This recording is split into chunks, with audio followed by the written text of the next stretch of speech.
Interrogeons-nous sur le monde d'après. Quelles vont être les conséquences de cette crise du coronavirus? Et parlons-en avec Michel Juvet, qui nous rejoint, associé gérant de la Banque Bordier et compagnie et directeur des investissements. À ce titre, Michel, quelles sont les grandes tendances qui vont marquer, selon vous, le monde d'après? Écoutez, après une telle crise, on est évidemment toujours tenté de dire le monde ne sera plus comme avant, au contraire, le monde ne va pas changer. Je crois que personne n'a la capacité de prédire l'avenir. En revanche, ce qu'on sait, c'est que les crises accentuent les tendances naturelles qui étaient à l'œuvre auparavant. Et je vois trois tendances majeures qui étaient déjà à l'œuvre. La première, c'est la digitalisation. La deuxième, c'est la défense des intérêts nationaux. Et la troisième, c'est un accroissement de l'endettement qui était déjà passablement à l'œuvre. Que dire de l'accélération de la tendance digitale, Michel? Quelle va être l'ampleur de ce phénomène dans les prochaines années?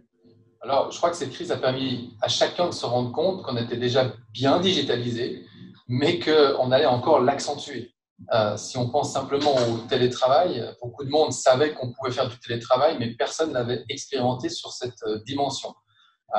Que ce soit dans le domaine bancaire, dans les services financiers ou dans d'autres services, on se rend compte aujourd'hui qu'on a pu très bien travailler avec des gens en télétravail et beaucoup de télétravail. Donc, ce domaine-là, cette digitalisation va continuer. Dans les services financiers, on a vu qu'on n'utilise quasiment plus de cash. On paye avec beaucoup de monnaie électronique. Donc, cette tendance-là va aussi s'accentuer. Il y a beaucoup de nouveaux services qui vont apparaître et qui sont déjà apparus. En particulier dans la santé, on voit que la consultation par vidéo se généralise. On voit que le traçage des individus va se généraliser, soit pour des raisons de contrôle de migration, soit pour des raisons de contrôle de santé à distance. Donc, la digitalisation était en marche, elle va encore s'accentuer. Le poids des États va grossir également, Michel. Jusqu'où le rôle des États va-t-il aller? Alors, l'État était déjà présent, hein, on avait déjà des États qui existaient, mais là, je crois que les tendances qui avaient été, disons, lancées par la fois par Donald Trump et la Chine, qui était la défense des intérêts nationaux, cette tendance-là sort renforcée de cette crise. Les États se rendent compte qu'il faut solidifier les frontières régionales ou nationales pour éviter des pandémies, pour éviter de devoir dépendre d'un État étranger lorsqu'il faut acheter des biens de première nécessité ou simplement des masques en papier.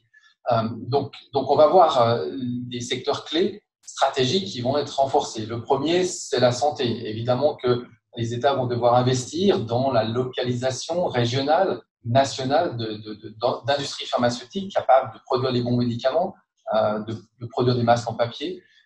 Il va falloir investir dans des services et des équipements d'hôpitaux, puisqu'on a vu que certains pays n'étaient pas à la hauteur dans ce domaine-là. Il va falloir s'occuper des populations vieillissantes et dans cette pandémie, on a vu que c'était les populations âgées qui souffraient. Donc, ce secteur de la santé va devoir être bien entouré. Il y a un deuxième secteur qui va mériter aussi une certaine souveraineté, c'est l'aéronautique et l'aviation. Les échanges commerciaux ne peuvent pas disparaître. Et donc, on a besoin de compagnies aériennes. Et là aussi, on ne peut pas dépendre toujours de compagnies aériennes étrangères. Donc, c'est pour ça que ce secteur-là reçoit de l'argent pour être défendu.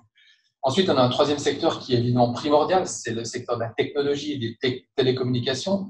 On a parlé du secteur de la digitalisation, mais on ne peut pas laisser la technologie dans des mains entre guillemets étrangères, parce que la prochaine crise, qui sera peut-être pas une crise de santé, mais peut-être une crise technologique, il faut qu'on puisse garder le contrôle de ces échanges de télécommunications et de technologie.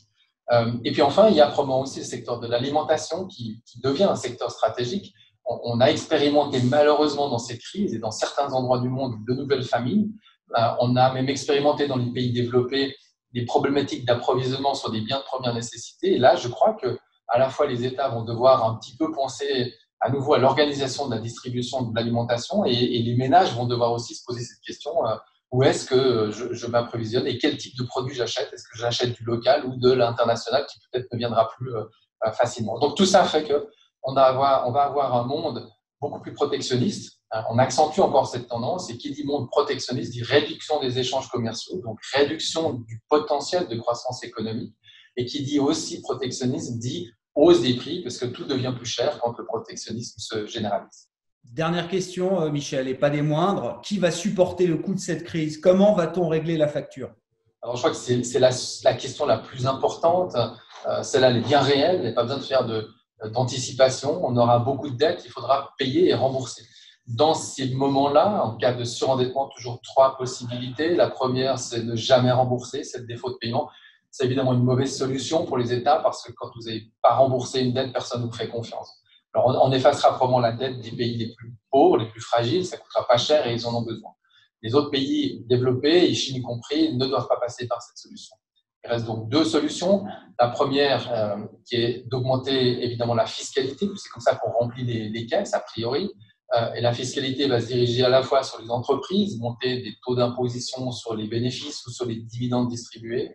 Il y aura des tentations pour monter la fiscalité des individus, évidemment sur le niveau de richesse des individus. Il y aura des tentations d'imaginer des taxes sur d'autres objets, peut-être. On créera des taxes sur les voyages, sur l'occasion de créer une taxe sur le CO2, certainement.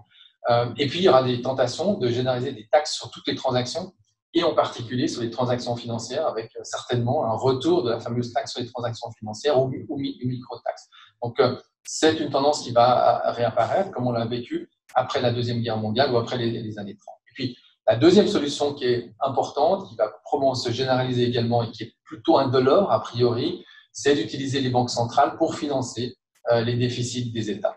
C'est facile, ça a priori ne coûte pas grand-chose. Les banques centrales achètent les dettes des États, mais évidemment que ce procédé dans un cadre comme celui qu'on a aujourd'hui de forte relance budgétaire et de fortes dépenses va déboucher sur de l'inflation et une hausse des prix. Donc, c'est un processus indolore, mais qui coûte cher plus tard pour tous les gens qui épargnent ou qui dépendent de taux d'intérêt.